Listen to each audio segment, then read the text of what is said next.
Otro nivel. Twitter es @mingo_1 en número. Saludos a todos los que están conectados en Mingo Blanco TV. En Instagram, nuestra programación está para ustedes en todas las plataformas a través de RCR 750. Esta es Radio Caracas, radio, la radio que se ve. Ya está suscrito a nuestro canal de YouTube. Muy bien, vean la cantidad de visitas que tenemos en todas las plataformas. Además, RCR 750, Pedro Urruchurtu, porque hay muchos temas. Yo diría que yo colocaría dos platos en el menú para hablar con Pedro. Pedro, ustedes lo conocen, es politólogo, es profesor de la Universidad Central de Venezuela, además es coordinador de Asuntos Internacionales de 20 Venezuela. ¿Cómo estás, Pedro? De nuevo, un gran abrazo, ¿vale? ¿Cómo te va? Hola, Mingo. Buenos días a todos. Gracias por la invitación. Siempre es un gusto poder estar en tu programa. Yo quiero que te sientas a gusto para ordenar las ideas y que aprovechemos rápidamente el tiempo, porque hay dos grandes platos en el menú, decía yo, para que los muchachos estaban refiriéndose precisamente a ellos en el Está Circulando. Uno tiene que ver con la carta que tú, señor Borrell, apalancar aquí y darle oxígeno a Maduro con relación a esta trampa electoral que va, a grandes zancadas allí, directo al 6 de diciembre. Pero también quisiera tus impresiones, que estoy seguro que nos vas a orientar mucho de qué te pareció a ti ese encuentro ayer del señor Trump con el señor Biden. Pero ¿por dónde comenzamos? ¿Qué crees tú que es mejor que arranquemos? Mira, yo creo que podemos comenzar por Borrell. Yo Okay. creo que es un tema medular. Ok. Y bueno, fíjate, sí, tú acabas de mencionar este documento que se publicó el día de ayer. Uh-huh. Yo creo que es un documento muy importante porque no solo son más de 200 firmas de Iberoamérica, Uh-huh. sino el peso de quienes firman. Es decir, prácticamente las tres principales fuerzas políticas de oposición de España están en el documento. Uh-huh. Figuras, expresidentes, por supuesto, alguien como el Premio Nobel de Literatura, Mario Vargas Llosa, Uh-huh. entre tantos más, al señor Borrell, que es el jefe de la diplomacia de Europa, Uh-huh. que sus gestiones en Venezuela no están siendo bien vistas y que además... Pueden bajar el audio de ahí del pasillo, que se está metiendo, que están conversando allí, tienen una fiesta en el pasillo y pueden, por favor, bajar el tono. Te interrumpí, Pedro. Tranquilo. Y además, creo que es muy importante el hecho de que no solamente se le dice a él que sus gestiones son muy peligrosas, sino que además, él mismo está corriendo el riesgo de convertirse en una especie de zapatero, ¿no? Exactamente. Con las mismas prácticas, Ajá. con las mismas prácticas. Entonces, creo que es muy significativo este documento, es un documento que ya ha circulado bastante, hay un peso importantísimo desde Colombia a nivel de los principales partidos, y en general, Mingo, lo importante del documento es que lo que termina diciendo es que ese argumento bajo el cual se pretende decir que cambiando la fecha de la farsa del 6 de diciembre va a ser suficiente para poder lograr algún tipo de elección medianamente competitiva, es un absurdo. Y es un absurdo particularmente por la naturaleza del régimen. Yo te lo he dicho acá, lo hemos discutido. Acá no se puede estar hablando de condiciones técnicas mientras la única condición es política y es la salida del régimen. Después de que salga el régimen, podemos sentarnos a hablar sobre cuáles son las condiciones técnicas, las máquinas, los centros de votación. Un tema de la máquina que se pueda hacer auditada es por el control y lo profundo de las mafias en nuestro país, que tienen absoluto control del territorio. Sin soberanía nacional no puede haber soberanía. El señor Borrell, de hecho, ayer se publica una nota sobre la reseña de la misión que envía el señor Borrell, que para muchos fue una misión clandestina, en el sentido de que ni siquiera la presidenta de la Comisión Europea estaba al tanto, ni siquiera los principales ministros de Relaciones Exteriores estaban al tanto, aunque luego Borrell dijo que sí les había informado, pero lo cierto es que fue un madrugonazo de dos personas que conformaron una delegación enviada por Borrell, que se reunió con el régimen. Él está listo para comprometerse con el régimen, aún sin reconocer su presidencia. Imagínate tú semejante contradicción, sin reconocer su presidencia, para organizar un proceso electoral parlamentario medianamente transparente que facilite una transición. Sí. Es decir, es una locura. No ha dejado de matar, no ha dejado de perseguir, no ha dejado de ir contra la gente, por lo tanto... Y no ha dejado de hacer elecciones, y no ha dejado de hacer elecciones, porque fíjate una cosa, claro, pero ahí... A estos meses. Claro, no. Pero salió el informe de la ONU. Y el régimen sigue haciendo lo que sigue haciendo. Exacto, entonces, y por eso agrego lo de las elecciones, porque está el señor Arreaza, que a mí me gustaría que tú comentaras, que dice, hemos abierto canales de comunicación no solo con el acto representante Borrell, sino con gobiernos. Yo mismo he hablado con distintos ministros de Europa en estos meses para recuperar la práctica diplomática. Caramba, todos sabemos quién es el señor Arreaza, pero habla en función del régimen de Maduro.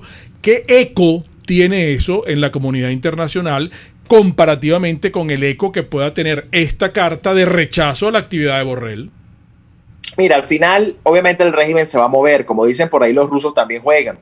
Y aquí juegan literalmente, pero lo que quiero decir es que obviamente el régimen se va a mover y va a intentar conversar, pero la realidad es que el régimen está lo suficientemente rayado en la comunidad internacional como para pretender hacernos creer que una vía diplomática se va a abrir. Por supuesto que el señor Borrell se ha convertido en el comodín, lamentablemente, porque un régimen que cada vez está más aislado, que cada vez está más presionado y se consigue con el salvavidas que le da el señor Borrell para hacer ver que en Venezuela hay posibilidad de un mínimo consenso alrededor de una fecha, porque hasta ahora es eso, es una fecha, imagínate tú, o sea, es pretendernos hacer creer que no hacerlo el 6 de diciembre, sino hacerlo el 6 de mayo, va a cambiar las condiciones de juego, cosa que es mentira. Sí. Entonces, claramente el señor Borrell no viene a ser un comodín y él mismo se prestó para eso bajo la intención de buscar una solución negociada, que incluso más allá del 6 de diciembre hay que buscar un diálogo.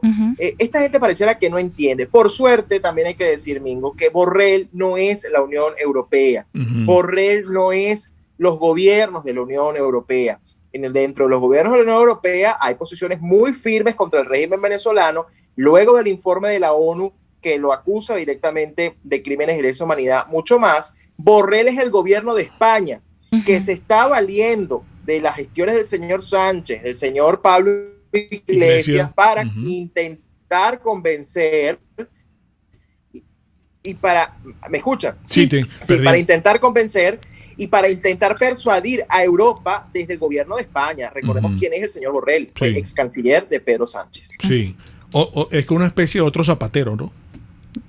Claro, solo que este puede ser más peligroso porque este es diplomático. Con mucho dinero. Entonces, cuando uno lo ve en esos términos, obviamente tiene una capacidad de intentar persuadir y de intentar decir que la cosa es por la vía del diálogo. Pero insisto, yo creo que en Europa hay muchísimo importante porque también significa un eco de la sociedad civil, de la política, de los sectores que, insisto, deciden tomar una posición pública contra un actor de la Unión Europea. Esto no es cualquier cosa, es una posición muy firme porque es que al final, después del informe de la ONU y como dice la carta, tres premisas fundamentales: la ocupación del territorio, los crímenes de lesa humanidad y la vinculación con narcotráfico y terrorismo, tú no puedes pretender ir a elecciones con un régimen como ese. Claro, en el caso de suscribir la carta, claro, como hay un Guaidó que está reconocido por casi 60 países internacionalmente, ¿cuál funcionario de Guaidó firma esa carta? ¿La firma Julio Borges? ¿La firma Pizarro?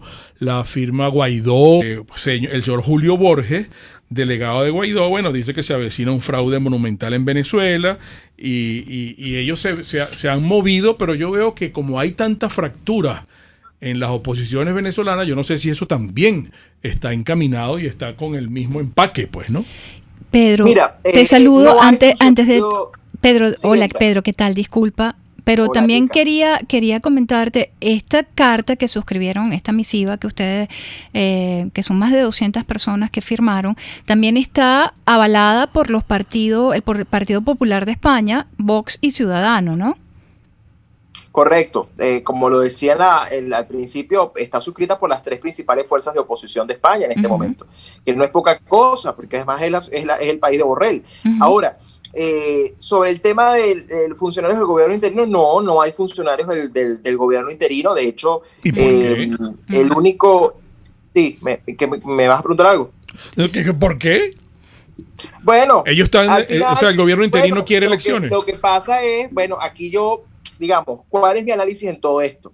Que obviamente, probablemente el interinato está consciente de lo que significa la gestión del señor Borrell, pero no se atreven a cerrarle la puerta a Borrell. De hecho, se reunieron con Borrell, con los funcionarios de Borrell, cuando estuvieron ahorita esta delegación en Venezuela, porque al final no quieren cerrar esa vía. Es decir, el mismo régimen que la semana pasada denunciaron de terrorista y el propio Guaidó pidió en la ONU, bueno, no en la ONU, intentando decir que era en la ONU, que importante la intervención, que la responsabilidad de proteger, porque el régimen nos está matando, porque son criminales, porque son terroristas, pero el mismo régimen ese le están pidiendo condiciones y le están pidiendo un mínimo de decencia para un proceso electoral. Entonces la realidad es que yo siento que no hay un compromiso por parte del gobierno interino en deslastrarse, en separarse de las gestiones de Borrell, porque de algún modo fortalece su discurso en búsqueda de elecciones. Yo te digo algo, para mí ha sido muy errático esto de cuando tienes un país encendido que está protestando por falta de servicios, porque está sobreviviendo, porque está harto, y tú vengas a decir que la organización de esa gente tiene que ser en torno a comités electorales para lograr unas elecciones libres. O sea, ahí hay un problema de concepción del problema. La gente está consciente del problema por el que protesta, pero la gente lo que está pidiendo es libertad, no está pidiendo que le estén dando, digamos, porque además entienden que mientras el régimen le siga dando limosna, no se va a solucionar su problema. Entonces, lo que quiero decir con esto es que muy probablemente quienes no suscriben este documento por parte del interinato son personas que no se atreven, no quieren, no están dispuestos a cerrar una vía como la que el señor Borrell ofrece, porque creen que quizá el cambio de fecha o una mínima condición quizá podría replantear sus condiciones de participación en un proceso. Entonces, mientras no se rompa con esas políticas que terminan dando oxígeno al régimen, y mira que tenemos el episodio más reciente que fue Oslo Barbados, bueno, vamos a seguir condenados a una espiral de tiempo en la cual en Venezuela se cuentan vidas. Yo creo que esa es la razón por la que el gobierno interino no suscribe este documento. Hay que decir que, además de la fracción 16 de julio, el único funcionario que se puede decir cercano al gobierno interino, pero además que es presidente de la Comisión de Política Exterior de la Asamblea Nacional, es el diputado Armando Armas, que lo suscribió. Sí. Y ayer además fue muy firme contra el señor Borrell, salvo él, que ha tenido una posición, hay que decirlo, en ese sentido bastante firme. No ha habido otro pronunciamiento de firmas. Ayer mismo también hicimos público un enlace de change.org donde la gente puede sumarse. Ya hay miles de firmas allí. Se está registrando. Pueden conseguirlo en la página, en el Twitter de 20 Venezuela. Allí lo pueden conseguir. Y pueden también suscribir todos los ciudadanos dentro y fuera de Venezuela. Qué bueno que estás diciendo eso, qué bueno. Yo te jurungué por allí porque quería que llegara ahí. Muy bien, Pedro Uruchurtu, en la próxima parte de su análisis del debate de ayer de Trump y Biden. En la próxima parte vamos a Máster, vamos a identificar, en breve regresamos. Un espacio para formar la nueva opinión pública venezolana por todos los medios, con Mingo.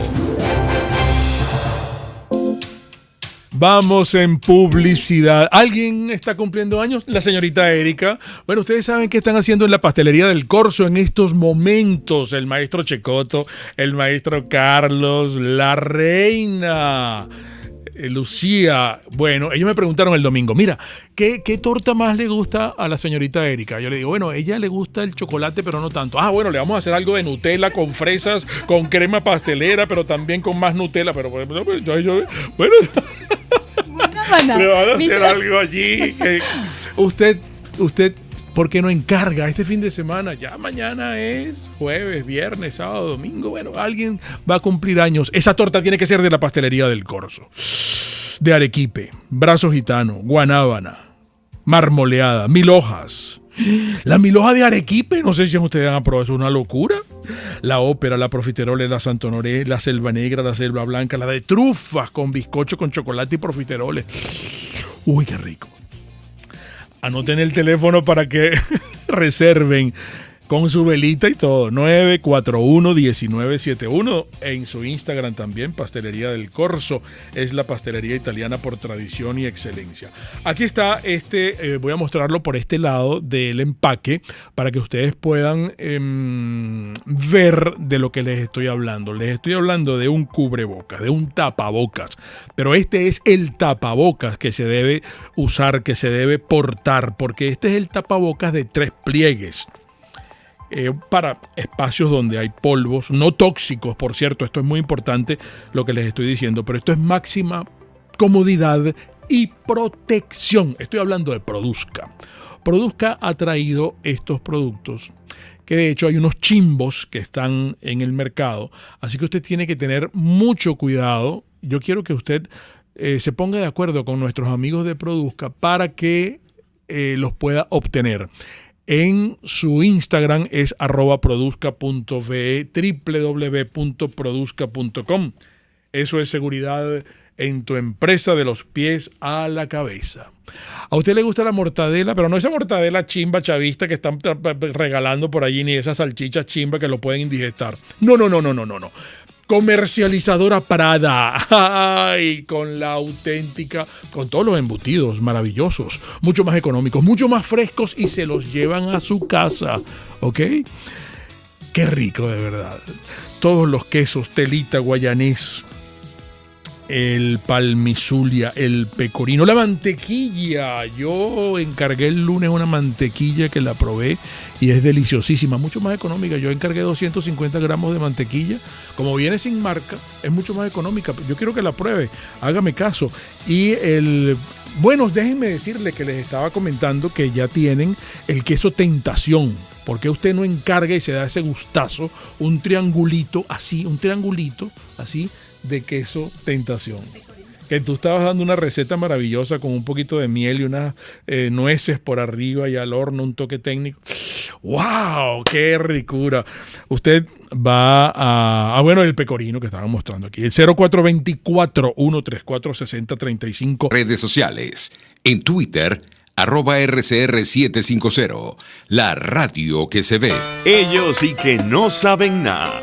Y así nos va. El espacio donde se tocan los temas más candentes de interés político y nacional. Y así nos va.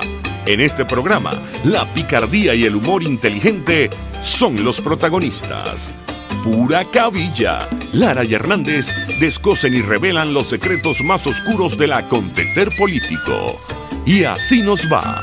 De lunes a viernes a las 4 de la tarde.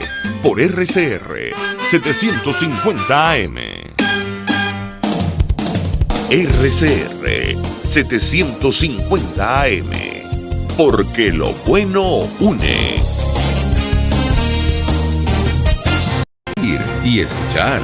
Regresamos por todos los medios con Mingo. ¿Qué es eso? Me lo están diciendo en el... Esto es parte del debate de Trump y Biden. Es que aquí está Pedro Urrucho Urtú. Pedro, los muchachos en el está circulando, Marilia, Erika y el Elemental Jackson estaban comentando otra cosa, pues, ¿no? De ambos, inclusive. El moderador hacía maromas para poder encauzar, porque es que no respetaron ni siquiera las reglas de juego de una confrontación de esa naturaleza, pues, que el sentido es aportar, pues, y conocer ideas de cada uno de los contendores. Tú tienes allí un resumen de alguna de las cosas, porque la gente está muy molesta por ese debate. Destacan, Pedro, 4 puntos en el momento en el que de pronto entre Biden y Trump hablaban sobre el tema del COVID, sí. Y Biden dijo, esto es así, todo lo que está diciendo él hasta ahora es simplemente mentira, no estoy aquí para refutar sus mentiras, todo el mundo conoce que es un mentiroso, decía Biden, ¿no? Y Trump le respondía, Joe, tú eres el mentiroso. O sea, entiendo que fue una guerra, un debate de insultos. Sí. Bueno, parte de lo que comentaban era precisamente sigue ladrando. El moderador Chris Wallace intervenía, hacía maromas un poco para tratar de reordenar a los candidatos que se arrebataban la palabra y no respetaban el derecho de palabra. Y no respondían las preguntas que... Un debate, eso no fue un debate. Estamos de acuerdo. Ahora, también hay que tomar en cuenta que para el estilo de Trump, ese es el estilo de Trump. De hecho, si tú revisas el debate de 2016 con Hillary Clinton, era este estilo, que es un estilo digamos, que atropella, que va, que busca, tú sabes, provocar. Irreverente. Con un estilo. Sí, con un estilo que es propio de él y que, bueno, es una forma que la verdad es que no a todo el mundo le gusta, porque en el caso de ayer interrumpió mucho y eso dificultaba quizás seguir el hilo del debate.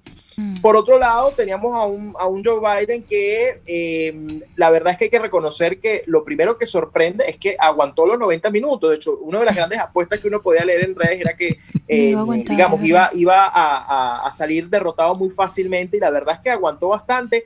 Intentó mantener una posición, tartamudeó en algunas veces, y fue como respuestas muy elaboradas, ¿no? Porque recordemos que, bueno, Biden está acostumbrado a dar entrevistas con teleprompter y todo este tema, y acá estaba un poco más limitado, y eso tenía que hacerlo mantener una especie de estructura como muy estática del debate. Ahora, aquí hay que poner dos cosas sobre la mesa. La primera, si bien es cierto, el moderador intentó conducir el debate, yo creo que no fue un buen moderador. Y además me atrevo a decir que en muchas ocasiones parecía más un debatiente que un moderador.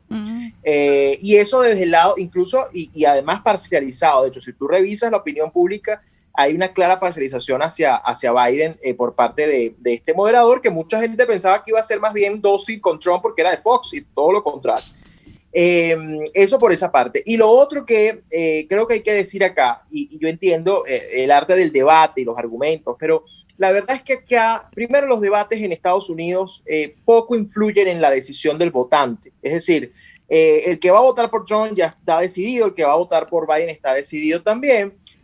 Quizás sí hay un margen de indecisos que probablemente con un debate puede tomar alguna posición, pero realmente está comprobado, hay estudios que lo dicen. Los debates no terminan siendo del todo decisivos, y a veces el primero, que por eso es que a veces suele ser como tan show, es el que puede tomar algún tipo de decisión. Ahora bien, este es un tipo de debate en el cual la realidad es que aquí, y eso lo podemos ver incluso en los últimos debates en los Estados Unidos, eso no quiere decir que este haya sido bueno por eso, pero en general acá lo que se tiene encima de la mesa es emociones, es un show, es mediático. Aquí no era necesariamente un tema de mostrar quién tiene la mejor propuesta, sino de quién logra convencer más, desde su estilo, desde la fortaleza del mensaje, desde cómo fija su posición, aun cuando pueda ser una posición que no se refleje directamente en una propuesta. Entonces, debo decir que el debate hay que verlo más en este contexto, más como una especie de muestra en un show, de eso, de poner sobre la mesa quién tiene más carácter o quién se impone sobre el otro, pero realmente quien esperaba allí políticas públicas y propuestas concretas, la verdad es que no las va a encontrar allí. Eso no va a ser el lugar, y eso va a ser así en el resto de la campaña. Yo creo que ese es el gran tema. Por supuesto, hay muchísimo que reflexionar sobre esta dinámica. Sin embargo, yo creo que al final, digamos, se esperaba un Trump mucho más arrollador en el debate, cosa que para muchos pareciera que le faltó, y se esperaba un Biden mucho más débil. Sí. Entonces, al final creo que ninguno de los dos cumplió las expectativas que se tenía sobre ambos. Y eso, bueno, los próximos debates definirán. La semana que viene es el debate de los vicepresidentes, de los candidatos a vicepresidentes, el jueves próximo, y luego el 15 de octubre será el segundo debate presidencial. Que siguen siendo los temas sustantivos de economía y pandemia, ¿no? En este caso, que todos sabemos quién es Trump, y sabemos más quién es Trump que el propio Biden. El señor Biden es acomodaticio, el señor Trump en su irreverencia siempre va a ser el mismo, pero uno no sabe si hasta cierto punto le convendrá a Trump tener algunas sutilezas para con el público latino, para con el público afroamericano, como dicen ellos. Sí, pues, pero fíjate, yo creo que Biden desaprovechó oportunidades que hubiera podido tener para ir más duro contra Trump. Por ejemplo, el tema primero, con el tema económico mintió Biden. Mintió, ¿no? Y no habló de las... El americano promedio sabe que la economía de los Estados Unidos está mejorando. Por lo tanto, la verdad es que allí al decir que Trump nos había llevado a la recesión, etcétera, la verdad es que ahí obviamente mintió. Pero podía haber hecho mucho más con respecto al COVID, por ejemplo. Recordemos que probablemente los primeros meses de la administración Trump en cuanto al COVID no fueron los más positivos. De hecho, fue muy errático y podía haberse valido de eso. Sí. Creo que no explotó el tema de los impuestos como debía, de la evasión de impuestos de O sea, creo que hubo temas bajo los que Biden hubiera podido confrontar, pero es que el estilo de Biden no es confrontativo y se vio ayer. De hecho, en el lenguaje corporal, Biden prácticamente no veía a Trump. prácticamente veía hacia abajo cuando Trump hablaba, era un lenguaje corporal muy sumiso, y eso también envía un mensaje a la audiencia. Claro, Biden también envió más a la cámara y al público que Trump. Eso también puede ser porque conecta, pero en general, a nivel del lenguaje y de la forma, la verdad es que Biden no estaba cómodo, y hubo una parte en el debate en que además Biden... Pero mira, yo soy el moderador y se acabó el tiempo, ¿vale? Yo soy el moderador aquí ahorita y se acabó el tiempo. Tenemos que despedirte. Que aquí nos están haciendo señas de que se acabó la visita, Pedro. Pero no, pero esto que estás diciendo es muy importante. Yo creo que estos temas van a ser tratados de una manera mucho más quirúrgica por los vicepresidentes el jueves que viene. Ese debate va a estar muy bueno. Me atrevo a decir. Porque además es un debate con menos presión, un debate con menos presión de la opinión pública, y aquí sí vamos a ver probablemente más propuestas. Más sustancia. Así es. Gran abrazo, Pedro. Muchísimas gracias. Pedro Uruchurtu, las interpretaciones finales de todo lo conversado hoy acá de ustedes. Y recuerden, el comunismo por todos los medios, con Mingo.